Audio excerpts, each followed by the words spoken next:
Hi hello, എല്ലാവർക്കും ഇന്നത്തെ വീഡിയോയിലേക്ക് സ്വാഗതം.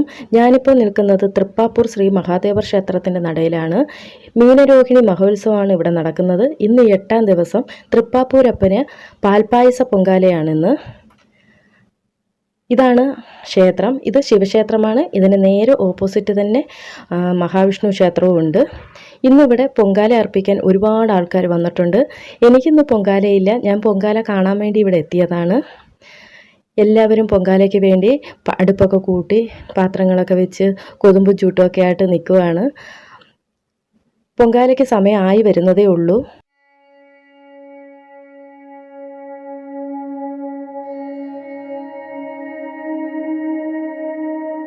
ഇത് കോവിലിൻ്റെ നടപ്പന്തലാണ്.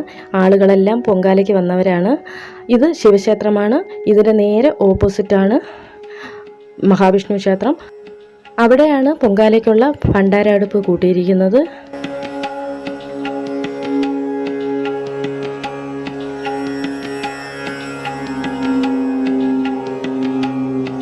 ഇനി ഞാൻ അമ്പലത്തിൽ തൊഴാൻ വേണ്ടി പോവുകയാണ്. അമ്പലത്തിലെല്ലാം കയറി തൊഴുത് എല്ലായിടും തൊഴുത് ഇറങ്ങുമ്പോഴേക്കും നമുക്ക് പൊങ്കാലയ്ക്കുള്ള സമയമാവും. അങ്ങനെ ഞാൻ അമ്പലത്തിൽ വന്നപ്പം ഇവിടെ ശിവക്ഷേത്രത്തിൽ ശീവേലിയുടെ സമയമായി. അതുകൊണ്ട് അകത്ത് കയറ്റിയില്ല. പിന്നെ പുറത്ത് നിന്നൊക്കെ തൊഴുതു.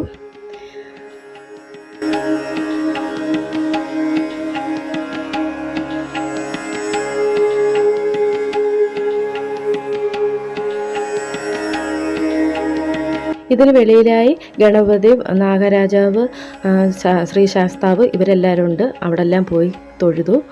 അതിനുശേഷം മഹാവിഷ്ണു ക്ഷേത്രത്തിലും കയറി തൊഴുതു. എന്നിട്ട് ഞാൻ അവിടെ നിൽക്കുകയാണ്. പൊങ്കാലയ്ക്കുള്ള സമയം ആയി. അതുകൊണ്ട് അവിടെ നിൽക്കുമ്പം ഭണ്ഡാര അടുപ്പിൽ തീ കൊളുത്തുന്നതൊക്കെ കാണാൻ പറ്റുമല്ലോ. അതുകൊണ്ട് ഞാൻ അവിടെ നിന്നു. അപ്പോഴേക്കും തിരുമേനി എത്തി പടുക്കയൊക്കെ ഇട്ടുകൊണ്ടിരിക്കുകയാണ്.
എല്ലാ അടുപ്പുകളും ഒന്നിച്ച് കത്തിയപ്പോഴേക്കും അവിടെ മൊത്തം ഭയങ്കര പുക.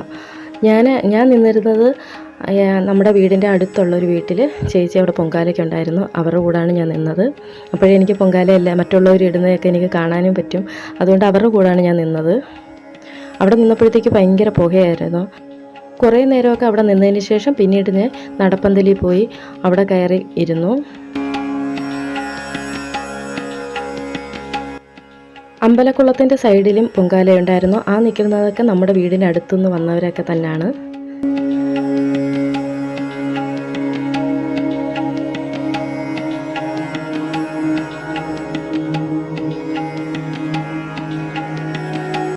വെള്ളമൊക്കെ തിളച്ച് തുടങ്ങിയപ്പോഴേക്കും എല്ലാവരും അരിയൊക്കെ ഇട്ട് തുടങ്ങി. പാൽപ്പായസ പൊങ്കാലയാണ് പ്രാധാന്യമെങ്കിലും വെള്ളച്ചോറ് ഇടുന്നവരും ശർക്കര പായസം ഇടുന്നവരൊക്കെ ഉണ്ട്. ഈ ക്ഷേത്രത്തിൽ ശ്രീ പത്മനാഭസ്വാമിയുടെ തൃപ്പാദം കുടികൊള്ളുന്നുണ്ട്. പിന്നെ വേറൊരു പ്രത്യേകതയും കൂടെ ഇവിടെയുണ്ട്. നമ്മൾ മറ്റുള്ള ശിവക്ഷേത്രങ്ങളിൽ പോകുമ്പോൾ ശിവഭഗവാനെ തൊഴുത് ഫുള്ള് വലം വയ്ക്കാറില്ല. എന്നാൽ ഈ ക്ഷേത്രത്തിൽ ശിവഭഗവാനെ തൊഴുത് നമുക്ക് ഫുള്ള് വലം വയ്ക്കാൻ പറ്റും. അത് എന്തുകൊണ്ടെന്നാൽ ശിവഭഗവാന്റെ നേരെ ഓപ്പോസിറ്റാണ് മഹാവിഷ്ണു ഇരിക്കുന്നത്. അതുകൊണ്ടാണ് ഇത് ഫുള്ള് നമ്മൾ വലം വയ്ക്കാൻ പറ്റുന്നത് എന്ന് പറയുന്നത്. ഞാനിവിടെ ഇവിടെ ക്ഷേത്രത്തിൽ അറിയാവുന്നവരോട് ചോദിച്ചപ്പോഴാണ് അവരിങ്ങനെ പറഞ്ഞത്.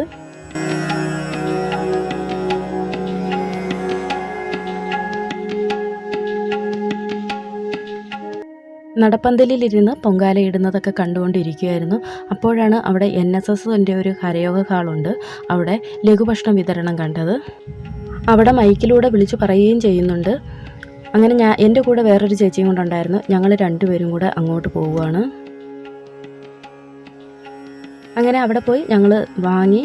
ഇത് ഇഡലി സാമ്പാറും രസവടയാണെന്നാണ് തോന്നിയത്, പക്ഷേ അത് കൊണ്ടുവന്നപ്പോൾ അത് രസവടയല്ല, വട റോസ്റ്റായിരുന്നു. നല്ല സോഫ്റ്റായിട്ടുള്ള ഇഡലിയും നല്ല ചൂട് സാമ്പാറും. വട റോസ്റ്റ് നല്ല ടേസ്റ്റ് ഉണ്ടായിരുന്നു. അവിടെ ഇരുന്ന് കഴിക്കാനൊന്നും പറ്റില്ലായിരുന്നു. അവിടെ ഒരു ആക്റ്റീവ ഇരുന്നു, അതിൻ്റെ മണ്ടയിലാണ് ഞാൻ വെച്ചിരുന്നത്. അവിടെ നിന്നുകൊണ്ട് തന്നെ ഞങ്ങളിത് കഴിച്ചു. ഇപ്പോൾ സമയം ഉച്ചയ്ക്ക് 12:30 മണി ആയിട്ടുണ്ട്. രാവിലെ ചെറുതായിട്ട് ഒരു മഴക്കോളൊക്കെ ഉണ്ടായിരുന്നെങ്കിലും പിന്നീട് മഴയൊന്നും ഇല്ലായിരുന്നു, നല്ല വെയിലായിരുന്നു. എല്ലാവരും പൊങ്കാലയൊക്കെ ഇട്ടതിന് ശേഷം മാറി ഇരിക്കുമായിരുന്നു. ഇപ്പം പൊങ്കാലയ്ക്ക് നിവേദ്യത്തിനുള്ള സമയമായി, അതുകൊണ്ട് എല്ലാവരും അടുപ്പിനടുത്തേക്കൊക്കെ വന്നു. ഈ സമയത്ത് അവിടെ ഉച്ചഭക്ഷണം കൊടുക്കുന്നുണ്ടായിരുന്നു, കഞ്ഞിയും കറിയുമായിരുന്നു. എല്ലാവരും പൊങ്കാലയ്ക്ക് വന്നവരും എല്ലാവരും കഞ്ഞിയൊക്കെ വാങ്ങാൻ വേണ്ടി പോയി കഞ്ഞിയൊക്കെ വാങ്ങിക്കൊണ്ട് വരുവാണ്. പൊങ്കാലയ്ക്ക് കൊണ്ടുവന്ന പാത്രങ്ങളിലൊക്കെ കഞ്ഞി കൊടുക്കുന്നുണ്ടായിരുന്നു.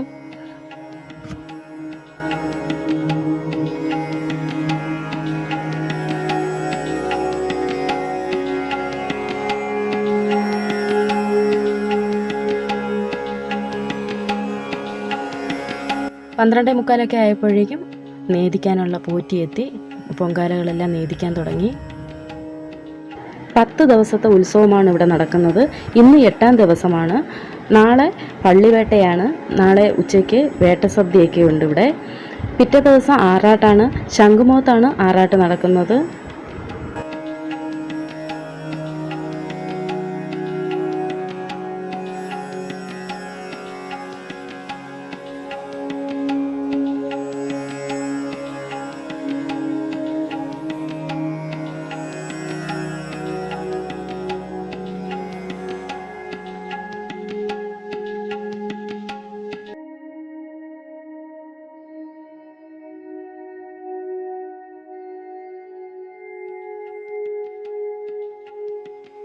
എൻ്റെ കൂടെ ഉണ്ടായിരുന്ന ചേച്ചിയുടെ പൊങ്കാലയും നേദിച്ചു. അപ്പോഴേക്കും പൊങ്കാല പായസമൊക്കെ എടുത്തു. ഞങ്ങൾ നേരെ ഇനി വീട്ടിലേക്ക് പോവുകയാണ്. ഞാൻ കഞ്ഞിയൊക്കെ മേടിക്കാൻ വേണ്ടി പാത്രം കൊണ്ടുവന്നിട്ടുണ്ടായിരുന്നു. ഞാൻ അതിൽ കഞ്ഞിയൊക്കെ മേടിച്ചു, ആ ചേച്ചിയും മേടിച്ചു. ഇനിയിപ്പോൾ വീട്ടിൽ ചെന്നിട്ടേ കുടിക്കുന്നുള്ളൂ. അപ്പോൾ ഇന്നത്തെ വീഡിയോ ഇത്രയേ ഉള്ളൂ. എല്ലാവർക്കും ബൈ ബൈ.